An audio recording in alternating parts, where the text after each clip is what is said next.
Hi, Mom. What are you doing today? Providence Place, owned by the Sisters of Providence, an ideal rental setting for retirees to continue their active, independent lifestyles. We have bright 1- and 2-bedroom apartments, a magnificent chapel with daily mass, restaurant-style dining, and wellness and entertainment programs. Call for a tour, 413-534-9700. Mom, call me when you're not so busy. Coming up on this edition of Real to Real. Pro-life advocates are asking people to say no to physician-assisted suicide. I'm Carolee McGrath. I'll have the story coming up. A guest preacher tells us why learning about Black history in America is important for all people of faith. I'm Rebecca Drake, and I'll have the story. And a local priest garners a worldwide YouTube following. These stories are coming your way next on Real to Real. Hello and welcome to Real to Real. We start today with news that there's a renewed effort underway to make physician-assisted suicide legal in the state of Massachusetts. 2 companion bills currently before the state legislature's Committee on Public Health. 10 years ago, a ballot initiative which would have legalized physician-assisted suicide was narrowly defeated. Carolee McGrath has more on where the legislation stands, as well as the Catholic Church's stance on the issue. Dr. John Diggs has practiced internal medicine for 35 years, serving Wilbraham, Palmer, and Munson since 2005. Dr. Diggs has been active in the pro-life movement locally for years as well. He says physician-assisted suicide is not compassionate care. Part of the job of a physician is to alleviate suffering when we can, and when we can't, to find other ways to treat people. The problem with physician-assisted suicide is it confuses the mission of a doctor. The mission of a doctor is to preserve life, and when you start having the ability to eliminate life, it changes your focus, it changes the degree of work you're willing to do to keep someone alive. Currently, Massachusetts lawmakers are considering legislation that would legalize physician-assisted suicide.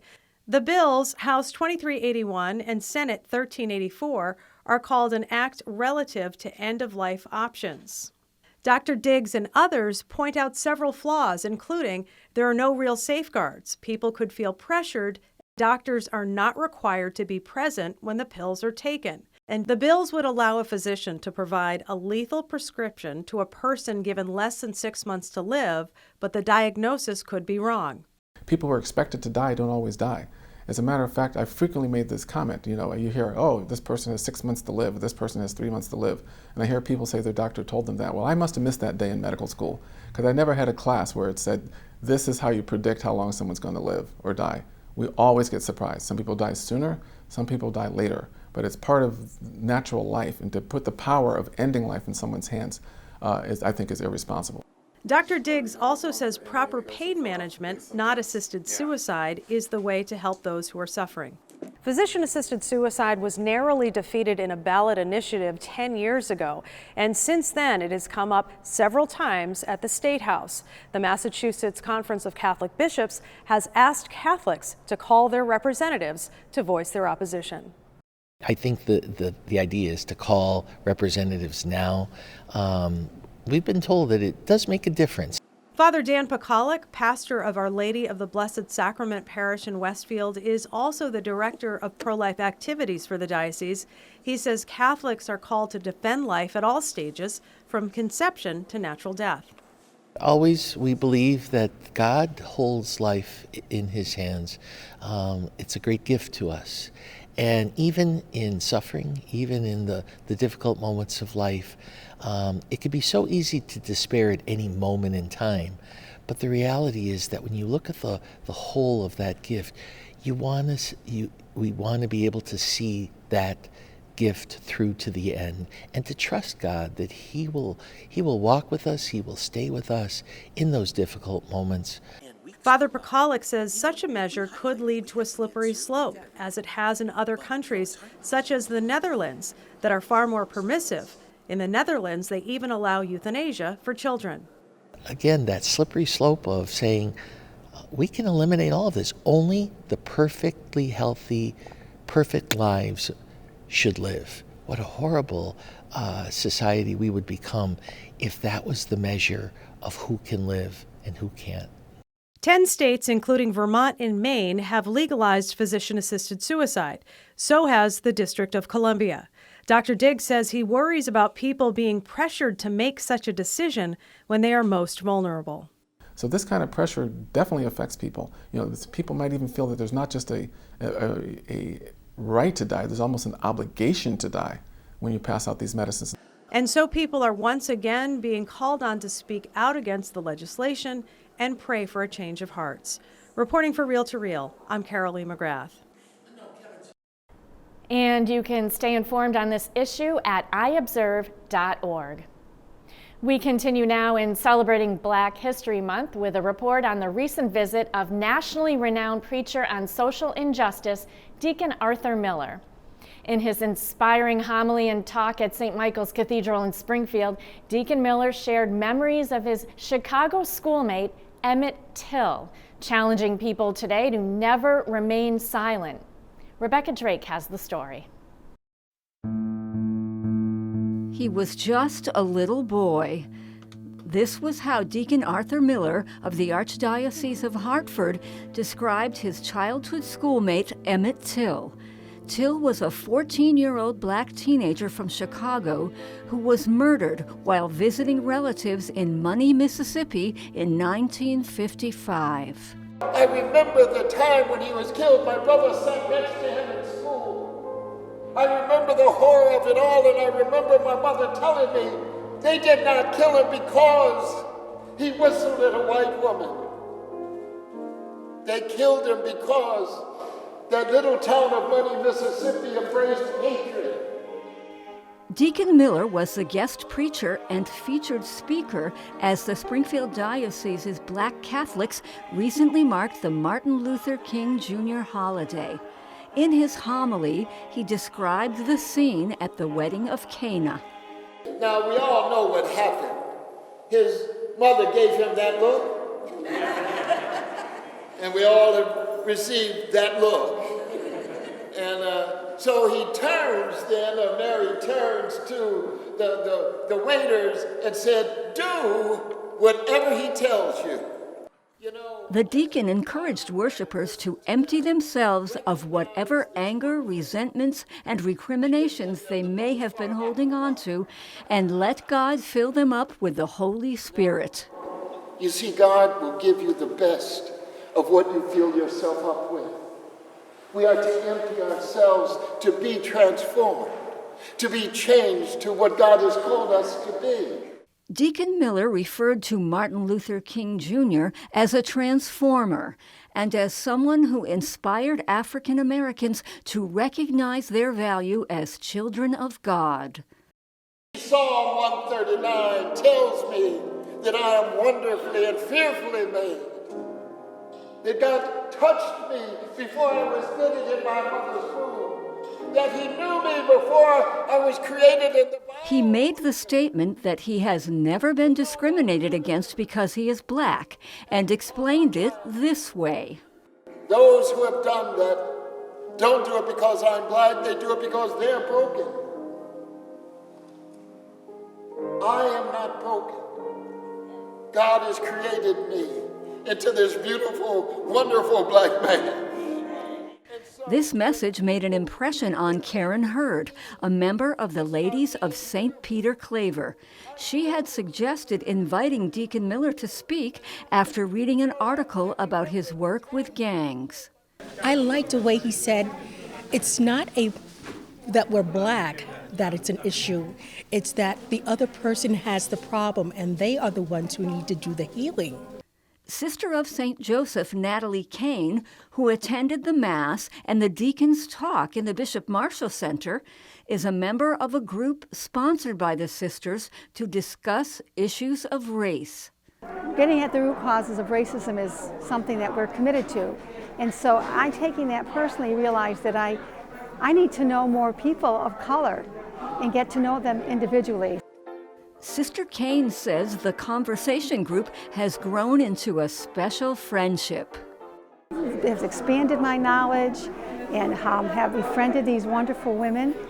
And so we've come to the Peter Claver masses and so forth, and we've gone out to dinner together. Deacon Miller says learning about the history of racism provides important lessons for all people of faith. One of the things we've learned from history that if we don't really pay attention to it, we won't learn. We won't grow from our past mistakes or our past successes. The deacon believes that addressing social justice issues here in the sanctuary can begin the process of affecting change in the world. And so the church has to take note of that we leave church and then we go out into the world. And if we're not addressing social issues in the church and understanding these social dynamics, then we're not truly converting and changing people. And during his visit to St. Michael's Cathedral, he sent Massgoers out into the world with a powerful prayer. May this God come upon you in your morning and in your rising to transform every aspect of who you are and who you are called to become. And never stand aside when injustice confronts you. If there was an 11th commandment, I believe the 11th commandment would say, thou shalt not be a bystander. May the God of forever bless you and keep you. Transform. A blessing and a blueprint for all who seek justice in the name of Jesus. For Real to Real, I'm Rebecca Drake.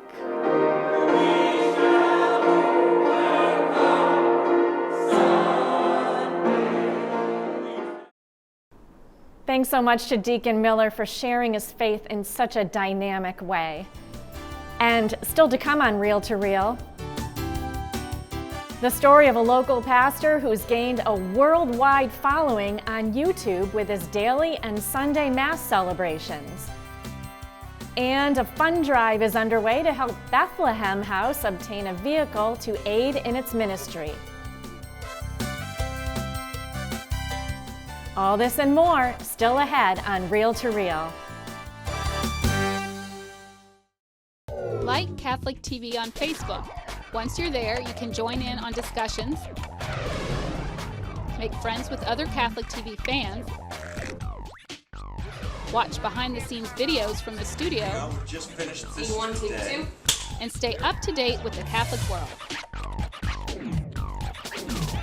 All this at facebook.com/CatholicTV.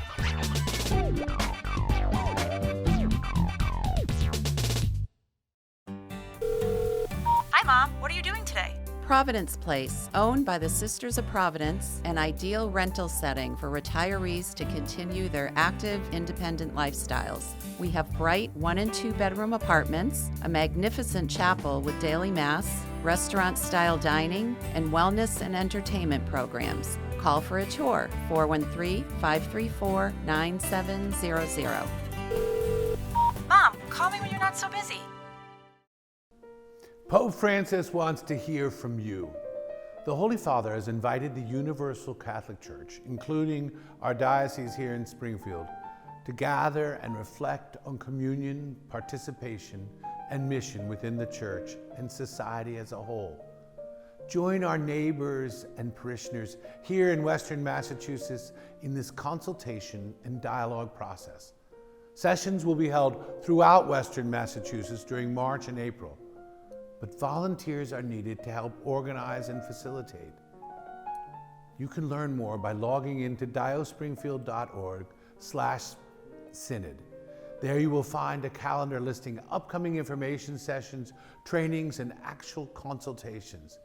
You can also contact the Diocese Synod team directly at synod, S-Y-N-O-D, at diospringfield.org, or by calling 413-452-0571.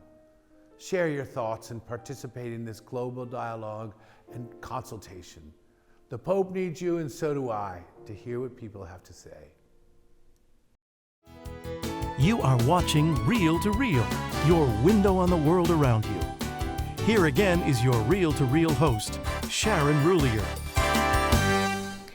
Since the onset of the COVID pandemic back in March of 2020, Father Jack Sheaffer, pastor of St. Thomas the Apostle Parish in West Springfield, has been producing a daily Mass and Sunday liturgy that he posts to the parish's YouTube channel. What began as something temporary to help his parishioners during the height of the pandemic has really grown and attracted quite a following. I recently sat down with Father Jack to talk about how, over the course of almost 2 years now, he's developed such an impressive production.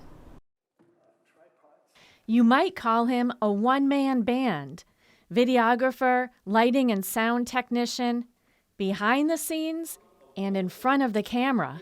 Father Jack Sheaffer's been producing a Mass each day since the pandemic began. When I first started, it was just one camera. And it was on an iPhone, and it was balanced on a cardboard box and a wastebasket, an upside-down wastebasket. It was a response to serve a very urgent need during an uncertain time. So it was March of 2020, and all of a sudden the world just came crashing to a halt. The pandemic hit, and people couldn't go to Mass. You couldn't celebrate Mass for your parishioners. What was going through your mind at the time? Well, I wanted to get Mass online, and we didn't have the speed of internet to do a live stream, which was a good thing because my first 20-minute Mass took me about 12 hours to record. I had to learn every little thing, just how to set up the camera, everything. There's just too many details. But I knew that we had to have something for the people. So I know I recorded 1 or 2 daily Masses before the Sunday Mass. And that was in our dining room, actually a little room off of our dining room, a little sunroom. And that's where I started for the first several weeks. As the months went on and everyone realized that COVID wasn't going away anytime soon, Father Jack's expertise grew. He started adding graphics and music, and his audience grew as well. Just was trial and error, looking at Chalice of Salvation, different techniques they use, like panning over the book and things like that. And for whatever reason, I have absolutely no idea why, it just caught on with an awful lot of people. Viewers now come from at least 60 different countries: Singapore, Ireland, England, New Zealand, Australia, the Philippines, India. And there's thousands of them. 24 to 26,000 for daily Mass, and each Sunday, 50 to 52,000 faithful. And in nearly 700 Masses, Father Jack has never missed a day. This has to be taking up so much of your time, and you're a parish priest, you also have a school. I mean, I do this for a living full time, and I know how much time it takes. So yeah, it takes me about 16 to 19 hours a week to produce 7 Masses. And that is a lot, and it does take a huge chunk of time, but hopefully not to the detriment of other ministries in the parish. But you're also, when you think about it, if you reach 60 countries, you're in effect being a pastor to people all over the world. I suppose up to an extent. I hope they still have connection with their own parishes and with their own priests. For whatever reason, I just don't know why this particular Mass has hit home with a lot of people. Some people have said the length is just right. I've actually had somebody, they said, I can't pay attention for more than a half hour. And because, the daily Mass obviously is a little shorter, but we limit the Sunday Mass because we also record for our local access channel, and that has to be 30 minutes. Father Jack says he's definitely learned how to streamline his production, even giving himself cues like raising an arm to help later on in the editing process. What's the best part about it for you? Like, what's brought you the most satisfaction or the most joy from this? I think knowing that so many people have found it helpful for them in their faith lives. I think, sometimes people are in a parish and they either struggle with the priest or they struggle with something. But to know that people can, if they don't like the Mass that we're doing, that they can find another one that speaks to them better. one thing's for sure, we're all Catholics and a lot of things are the same, but people do have their own preferences and whatnot. And, if we can offer something that helps people to have a prayerful experience of the Eucharist, even though it's not the same as being in person, but it's still helpful to them and, a meaningful worship experience, then, that's why we do it. So, so that's what makes it worthwhile. If you haven't seen Father Jack on YouTube yet, we have a link to the parish's channel at iobserve.org. And Father Jack will also be the guest celebrant on this weekend's Chalice of Salvation liturgy, Sunday morning at 10 on WWLP TV 22. Now, ready to begin tournament play next week, the Pope Francis boys basketball team has their hopes set on adding wins to their record in the postseason. Nick Morganelli takes us to the court for this story. Last week, the Pope Francis Preparatory School Cardinals took on the Westfield High Bombers in one of their last regular season games. They got off to an early lead and continued to widen the point spread, leading most of the game by over 20 points. Kay McClear, a junior, was there to support the Pope Francis varsity team. We had senior night earlier this week. It's going pretty good. Like, everyone's really supportive, and there are usually a lot of people at the away games, and a lot of people usually try to show up and show their support, like, most of the time. And it's like a really tight-knit community, and everyone's like super sweet and super nice. Tom Flaherty, a Cathedral High graduate, is the father of Pope's starting forward, Pat, who wears number 5. Coming from Westfield, we have there's a big crowd supporting both sides tonight, and hopefully Pope Francis is able to pull out a victory here. The support of the students and parents is an important part of the game. Well, it's definitely the loud, obnoxious fan. I guess I probably have a little bit of a reputation of riding the officials, typically in a positive way. The parents are extremely supportive. They have a great student section that supports both basketball and in the hockey program. It's really a great program. It's a great school. And the kids love it. The Cardinals maintained control of the game to secure the win. Final score, 75-52. Anyone that has played or watched a team sport knows that dedication, teamwork, and practice is key.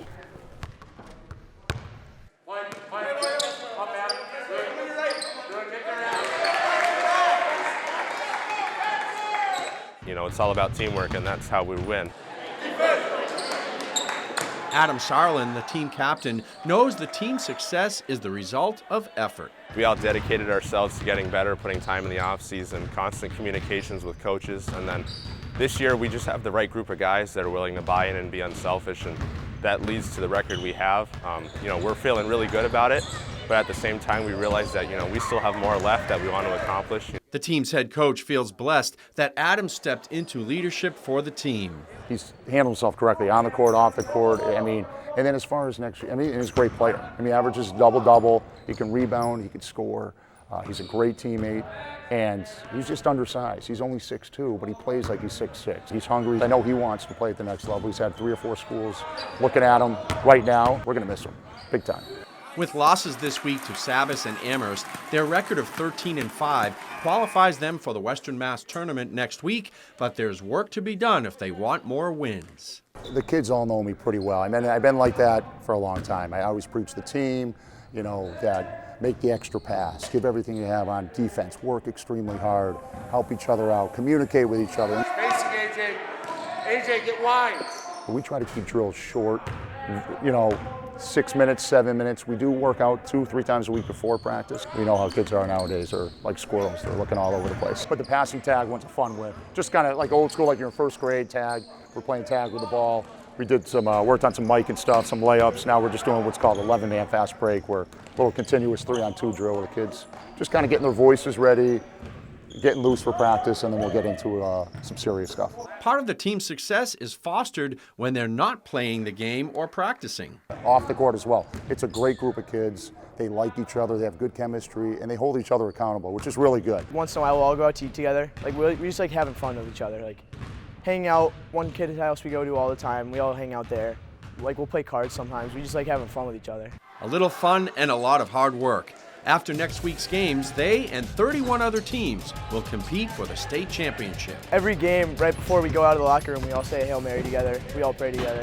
Fingers crossed, break out the rosary beads, wear them out a little bit, and then we'll go from there. Joining them in some hoops and in prayer that the team stays healthy and plays their best. For Reel to Reel, I'm Nick Morganelli. And we wish the Cardinals well in postseason play. And finally today, Bethlehem House, a crisis pregnancy center in East Hampton, is in need of a vehicle for its ministry.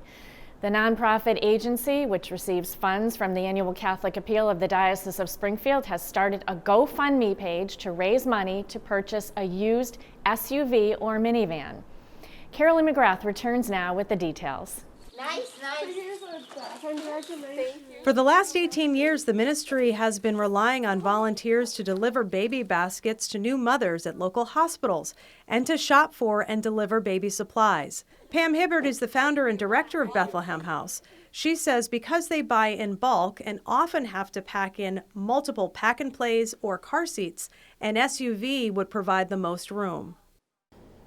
Everything you need a car for, we need a car for. Yeah.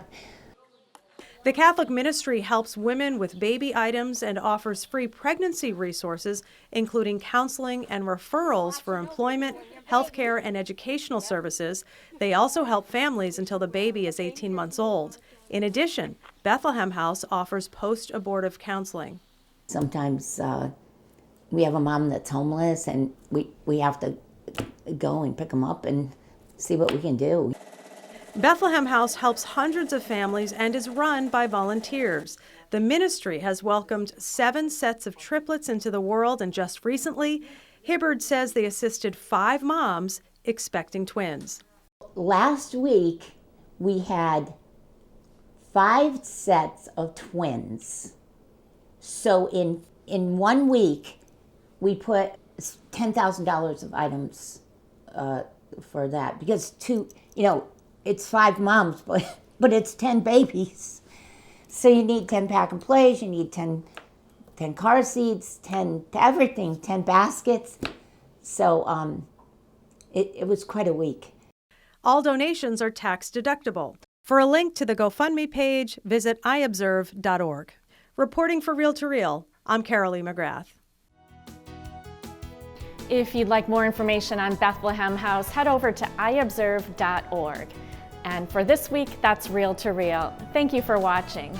A few upcoming events we want to share with you. First, join Bishop William Byrne as he formally launches the active diocesan stage of the Worldwide Synod with a special liturgy Monday, February 28th at 6 p.m. from St. Michael's Cathedral. All are encouraged to attend and pray for the success of the Synod process here in Western Massachusetts. Also, festivities marking the annual March celebrations of the Irish culture will be getting underway soon. The Holyoke-based Ancient Order of Hibernians will be offering their 2022 Irish Night to Go, a curbside pickup of delicious traditional corned beef and cabbage dinner. Pickup will be at the Log Cabin Banquet Facility on Saturday, March 5th from 11 a.m. to 2 p.m. Orders need to be placed by Friday, February 25th by calling Joe O'Connor at 413-627-7148 or Fran Hennessy at 413-785-5687. Proceeds go towards their scholarship fund. We have full details online at iobserve.org, where we also have the latest news on the Catholic Church in the Diocese of Springfield and around the world. That's all at iobserve.org and on Facebook at Catholic Communications. I'll see you right back here next week at this same time for Reel to Reel, your window on the world around you. See you then. Reel to Reel is a production of the Catholic Communications Corporation, funded in part by the annual Catholic Appeal, and the support of you, our faithful viewers.